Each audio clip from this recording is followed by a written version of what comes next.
So this week, we've been learning about cycles, or things that repeat regularly over and over and over again. Repeating patterns or cycles are all around you, and they come in many different sizes.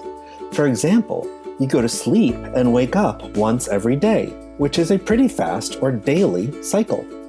But your birthday only comes once per year, which is a much bigger, slower, annual or yearly cycle.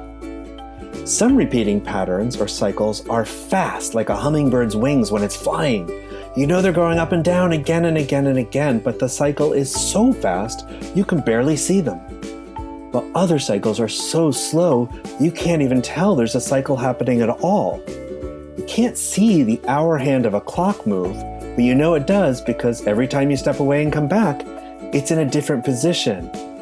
But no matter how fast or slow, cycles repeat, which is why no matter how slow it seems to move, that hour hand on our clock is back at the same spot at the same time every single day. In music, we call these repeating cycles measures, and each measure in a piece of music contains the same number of beats that repeat again and again and again. A cycle.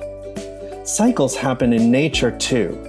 And here to talk to us about big cycles in Hood Canal, like king tides and seasons, is our friend Lucas Marin from the Hood Canal Salmon Center. Howdy everybody, Lucas from the Salmon Center here. Today we're going to be talking about big cycles, both tides and seasons, and how they intertwine in our environment. Tides are created by a much larger force, the moon. As the moon moves around the Earth, its orbit changes throughout the year, and every day when it passes by Washington State, the water in the Puget Sound, as it's sloshing around, reacts to the gravity of the moon and gets pulled towards it. As it gets further away, the water begins to be pulled away from Washington. So when the moon is closest, we have a high tide. The water is further up onshore than in other places throughout the world. And as it gets further away, the moon rotates away from the Earth, from Washington, the water begins to be pulled away from Washington, and the low tides happen. An interesting part about our tide cycle in Washington is how they relate to the seasons. So in winter, we get what we call king tides in Washington State. When the moon is closest, generally throughout the year, to the Earth in Washington's winter, our tides become extreme. High tides can be 2 or 3 times higher than normal, and when combined with large amounts of rain in our river systems, they can lead to flooding around the Puget Sound and the rest of the Pacific Northwest. This is one reason that when we work in estuaries here at my job, where the rivers meet the sea, we hope to improve those systems so that they can naturally absorb as much water as possible and reduce flooding throughout the area.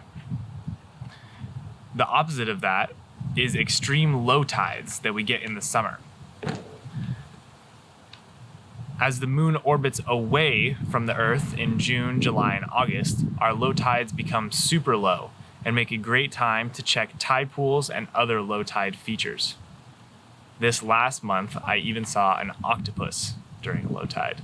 It was very cool. Because Washington is 47 degrees north of the equator, we have all 4 seasons. Some places along the equator only have 2 seasons because they don't have as harsh of climates. Though our climate is not as harsh as places further north, we get fall, spring, summer, and winter, and not in that order. Seasons are created by the change in the amount of light we get in Washington. As the Earth tilts in space, the amount of sun we get throughout the year changes. At its greatest angle in one direction, we have winter, when we get very few hours of daylight every day. And in the other direction, we get summer, where we have the most hours of sun in a day. As the hours of light in a day change, we get both spring and fall as the Earth is tilting from those extremes on its axis. These larger cycles dictate how plants grow, how animals act, and how happy people in Washington are. A cool way to see that we are getting less sun right now is by looking at the leaves on the trees. When trees start to feel that the sun is going away, they stop making chlorophyll in their leaves, which is what gives them that green color. They actually start to suck that chlorophyll back into the tree so that they can use it next year. This shows other colors like red, orange, and yellow, which are hidden in the leaves beneath the green for the rest of the spring and summer. The tree behind me is just starting to do it and is going to be yellow in about a month. I hope you all observe some of these changes over the coming month or two, and maybe even see a nice king tide this winter, and maybe a really good low tide next summer. Thank you. Have a great day.